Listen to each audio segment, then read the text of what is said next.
Hi friends, this is toppers front education. एक बार फिर से आपके सामने पेश है फ़िलासफ़ी के इंटरेस्टिंग वीडियो लेके। ये वीडियोज़ आपके बेसिकली नेट और अदर जो एग्ज़ाम्स हैं, कॉलेज एग्ज़ाम्स हैं, या फिर वो लोग जो केवल वर्ड्स के लिए इंटरेस्टिंग है कि फ़िलासफ़ी के अंदर इन वर्ड्स का मतलब क्या होता है, इन कंसेप्ट्स का मतलब क्या होता है, तो उन सभी के लिए वीडियो लेके एक बार फिर से मैंने खेली। आज का जो आपका टॉपिक है वो इंडियन फ़िलासफ़ी का है, या इंडियन एथिक्स भी हम कह सकते हैं उसको।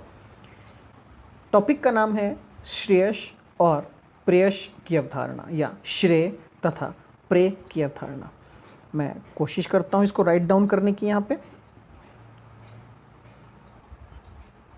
श्रेय तथा प्रेय,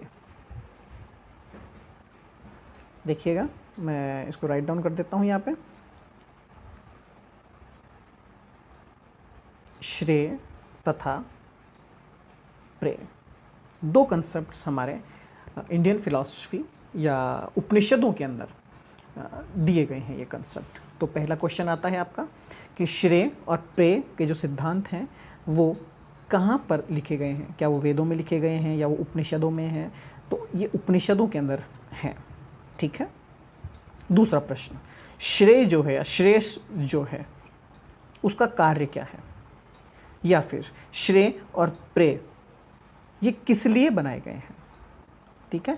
तो ये मानव के लिए, ह्यूमन के लिए दो रास्ते बताए गए हैं, दो मार्ग बताए गए हैं, श्रेय और प्रेय। पहला रास्ता जो है श्रेय, वो परमात्मा को प्राप्त करने का है। परमात्मा मतलब कि वो सुपर नेचुरल एम जो है आपका, टारगेट जो है, लक्ष्य जो है आपका, उसको पाने का रास्ता है श्रेय। और जो दूसरा रास्ता है वो है आपके इस फिजिकल वर्ल्ड में, इस भौतिक जीवन में जब तक आप रहते हैं तो इसके सुख सुविधाओं को आप कैसे प्राप्त करें, यहाँ पर आपका जो बेस्ट है उसको आप कैसे प्राप्त करें, तो वो है आपका प्रेय रास्ता। फिर से रिपीट करता हूँ, श्रेयस। श्रेयस, श्रेयस मतलब कि सबसे बड़ा यश। सबसे बड़ा यश है ईश्वर की प्राप्ति, स्वयं की खोज, अपनी आत्मा की खोज, वो है श्रेयस। प्रेयस, भौतिक जगत में अपने जीवन को यापन करने के लिए सबसे बड़ा एम जो भौतिक जीवन का है उसे पाना, चाहे वो पैसा हो, चाहे वो खुशी हो, चाहे वो एकांत हो, व्हाटएवर जो भी हो। अब ऑब्वियसली बात है, जब आप अपने अंतःकरण की बात करेंगे, अपने परमात्मा की बात करेंगे, अपने ईश्वर की बात करेंगे, तो वो कंसेप्ट कहलाएगा आपका श्रेय। तो ब्रह्म ज्ञान जो है वो श्रेय है। यज्ञ, कर्मकांड, हवन, ये जितने भी प्रोसेस हैं, जितने भी, ये सारे क्या है, इनसे हमें कुछ ना कुछ रिजल्ट मिलता है, कुछ ना कुछ हमको इनसे आउटकम मिलता है। मान लीजिए मैंने हवन कराया, यज्ञ कराया, कुछ ना कुछ मैंने कर्म कांड किए, किसी को भोजन दिया, व्हाटएवर, तो इनका एक रिजल्ट आएगा, इसका फल मिलेगा मुझे, ठीक है। तो ये जो फल है ये लंबे टाइम तक नहीं टिकेगा, पहली बात तो ये। जैसा कि मान लीजिए आपके पास एक बाइक है, तो आपको कर्म करना है कि आपको उस बाइक में पेट्रोल डलवाना है, और पेट्रोल डलवा के उस बाइक से अपने काम सारे निकालने हैं। क्या वो पेट्रोल ज़िंदगी भर चलेगा? नहीं, एक टाइम के बाद वो पेट्रोल ख़त्म हो जाएगा। तो जो हमारे वैदिक ऋषि हैं, मुनि हैं, जो ज्ञानी हैं, उन्होंने कहा कि ये सारे चीज़ें जो है, इनका ज्ञान आपको हो या ना हो वो इम्पॉर्टेंट नहीं है, आपको ब्रह्म ज्ञान या आत्मज्ञान होना ज़रूरी है। क्योंकि ब्रह्म ज्ञान या आत्मज्ञान का जो परिणाम है, जो फल है, जो रिजल्ट है, वो लाइफ टाइम आपके साथ रहता है, वो कभी ख़त्म नहीं होगा। फॉर एग्जाम्पल, मान लीजिए आपने बचपन में जब आप 3rd या 4th क्लास में थे सॉरी, तो आपने ABCD सीखी थी, आपने 1 2 3 सीखा था। क्या आप भूल गए उसको? नहीं, आपको याद है। तो आत्मज्ञान, ब्रह्म ज्ञान भी इसी प्रकार का ज्ञान है, जो सीखा जाता है, जो समझा जाता है। लेकिन इसकी खासियत क्या है कि ये मेरे जीवन के रहते रहते भी खत्म कभी नहीं होता है, हमेशा मेरे साथ चलता है, ठीक है। तो हमें इसको जानना चाहिए। श्रेय अगर आपको मिल गया, श्रेयस का ज्ञान अगर आपको मिल गया, तो आप ये समझ जाएंगे कि जो ब्रह्म है वो नित्य है, और ब्रह्म के अलावा सभी कुछ अनित्य है, ठीक है। अब मनुष्य को जीवन मिलने के बाद दो ही विकल्प मिलते हैं, या तो वो श्रेय का रास्ता पकड़ ले या प्रेय का रास्ता पकड़ ले। मतलब या तो वो इस भौतिक जीवन के अंदर अपना कोई लक्ष्य बनाए जिसको वो प्राप्त करने के लिए अपना पूरा जीवन लगा दे, या इन भौतिक जीवन के ऊपर उठकर किसी अभौतिक को अपना लक्ष्य बनाए और उसके प्राप्ति के लिए अपना पूरा जीवन लगा दे। मानव को दो ही रास्ते मिलते हैं। अब उपनिषदों में लिखा हुआ है कि जो बुद्धिमान है वो श्रेय का रास्ता चुनते हैं, लेकिन जो मूर्ख है वो प्रेय का रास्ता चुनते हैं। तो इन लाइनों को आप याद रखिएगा, क्वेश्चन यहीं से आता है। श्रेय का फल क्या है? श्रेय का फल है ब्रह्म की प्राप्ति, और उसका प्रतीक क्या है? उसका प्रतीक है ओमकार। ध्यान रखिएगा। अब अगर मैं ब्रह्म को जान गया तो क्या होगा? ब्रह्म को जानने के बाद उपनिषदों में लिखा गया है कि ब्रह्म को जानकर जो साधक है उसकी सारी इच्छाएं पूर्ण हो जाती हैं। बहुत लोग इसको गलत लेते हैं, गलत तरीके से लेते हैं। इच्छाओं का पूर्ण होने का मतलब क्या है? दो तरीके से इच्छाएं पूर्ण है। एक तो मानिए कि आपको रात को भूख लगी है, तो ऑब्वियसली बात है वो खाना खाना होगा।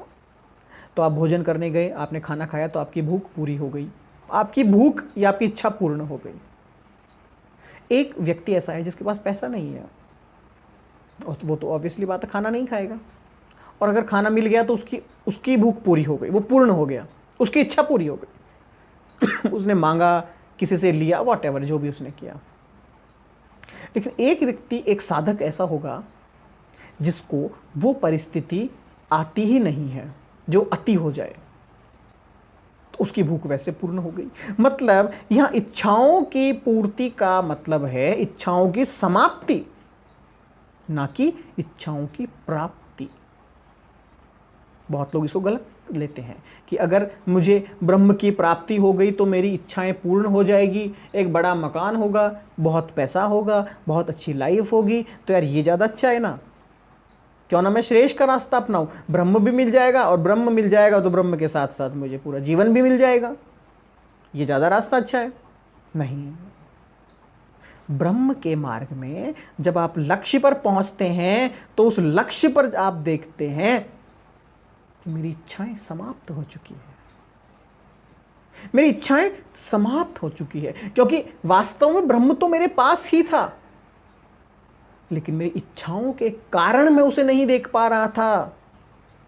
इच्छाओं के कारण मैं उसे नहीं देख पा रहा था। समझ रहे हैं बात को? एक एग्जांपल देता हूं, छोटी सी कहानी है। एक व्यक्ति ट्रेन में जा रहा है, ठीक है। अब वो ढूंढ रहा है कि मुझे बैठने की जगह नहीं मिल रही कहीं, सारी सीटों पर लोग बैठे हैं, अब बैठूं कैसे? शरीर थका हुआ भी है, आराम भी चाहिए, लेकिन जगह नहीं है, क्या किया जाए? तभी कुछ ऐसे लोग आते हैं जो साफ सफाई करते हैं, या कचरा उठाने वाले ट्रेन में लोग आते हैं, आपने देखे होंगे, वो लोग आते हैं, हंसते कूदते खेलते आते हैं, और वहीं ट्रेन के फर्श पर आराम से सो जाते हैं। आप सोचिए, वो व्यक्ति जो है, जो बहुत थका हुआ है, वो भी चाहता तो वहां लेट सकता था, वहां बैठ सकता था उस फर्श के ऊपर, लेकिन उसकी इच्छा थी कि मुझे बर्थ मिले, मुझे तो सीट चाहिए, क्योंकि मैं तो बहुत संपन्न पैसे वाला आदमी हूं भैया, मैं न नीचे बैठूं, पागल हूं। उसका परिणाम क्या हुआ? उसको पूरा सफर खड़े खड़े काटना पड़ा। क्यों? क्योंकि उसकी इच्छाएं बड़ी थी, और इच्छाओं की तुलना में उसको जो मिल रहा था वो कम था। तो भैया तकलीफ उठाओ, खड़े खड़े सफर करो, बात खत्म। इसी तरह से जब श्रेय का मार्ग आप अपनाते हैं, जब आपको ब्रह्म की प्राप्ति हो जाती है, तो ब्रह्म की प्राप्ति के बाद आपकी इच्छाएं बचती ही नहीं है। तो जो शब्द उपनिषदों में लिखा हुआ है कि ब्रह्म की प्राप्ति के बाद ब्रह्म को जानकर साधक की सभी इच्छाएं पूर्ण हो जाती है, उसका वास्तविक मतलब है क्या? इच्छाओं की समाप्ति। छांदोग्य उपनिषद में दो प्रकार के सुखों की चर्चा की गई है। एक है भूमा। अब भूमा का मतलब क्या हो गया? असीम। और एक है अल्प, और अल्प का मतलब हो गया क्षणिक।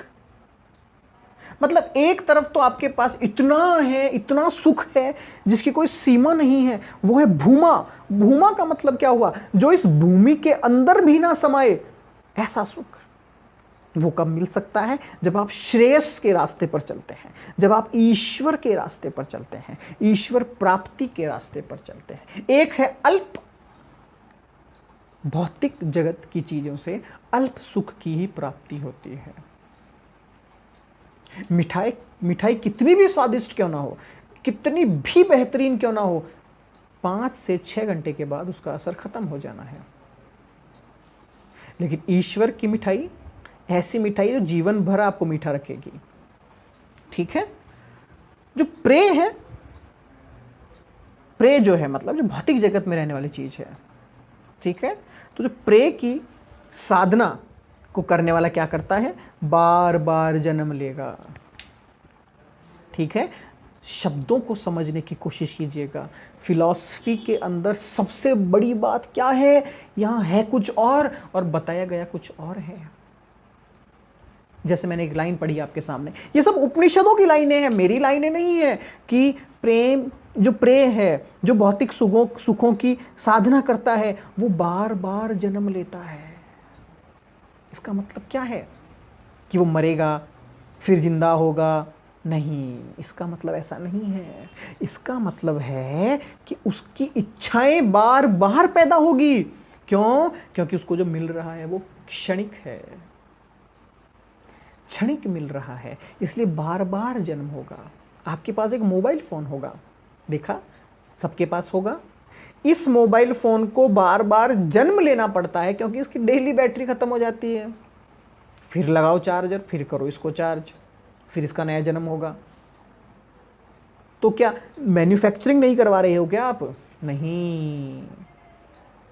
उसी तरह से उपनिषदों में जो बात कही गई है कि प्रे की साधना करने वाला बार बार जन्म लेता है, इसका मतलब है उसकी इच्छाएं खत्म ही नहीं हो सकती, वो बार बार पैदा होगी। और इच्छा के बार बार पैदा होने से वो व्यक्ति खुद भी बार बार पैदा होगा। खुद भी बार बार पैदा होने का मतलब क्या है? कि वो फिर से चाहेगा कि लोग मुझे जाने,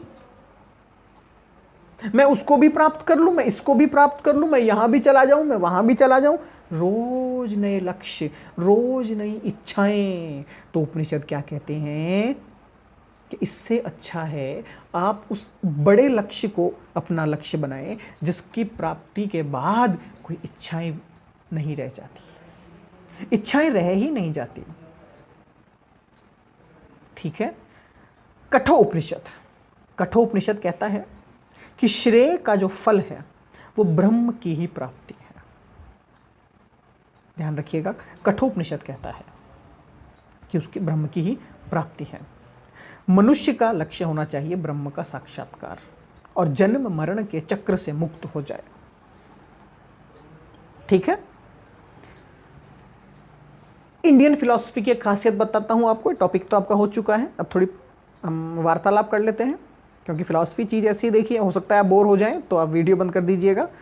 बाकी फिलॉसफी सब्जेक्ट ऐसा है, टॉपिक ऐसा है कि इसमें आप घंटों तक डिस्कशंस कर सकते हैं। ठीक है? इनफैक्ट बहुत सारी विदेशी कंपनियां तो स्पेशली ऐसे फिलोसफर्स को अपॉइंट करती हैं जो डेली शाम को हमारे साथ बैठ के पंचायती करें 2-4 घंटे की।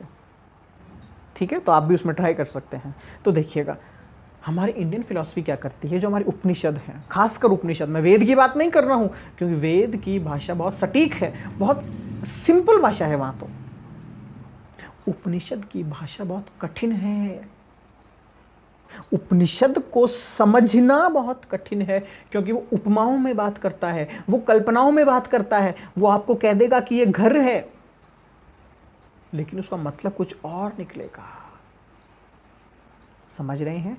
तो देखिएगा यहां क्या कहा गया है कि हमारा लक्ष्य होना चाहिए ईश्वर की प्राप्ति। अब ये ईश्वर या ब्रह्म कौन है, कभी सोचा आपने? किसी ने ब्रह्म को नहीं देखा, अगर देखा तो खुद की नजरों से देखा, खुद की कल्पनाओं से देखा, खुद की कल्पनाओं को उसने वापस से जागृत किया और उन जागृत करने के बाद कह दिया कि वो तो ऐसा दिखता है, मतलब मेरी कल्पनाएं थी सारी। तो वास्तव में कौन है ये ब्रह्म जो ये कल्पनाएं कर रहा है? वो ब्रह्म है। समझ रहे हैं बात को? इसलिए कहा गया है आत्मज्ञान।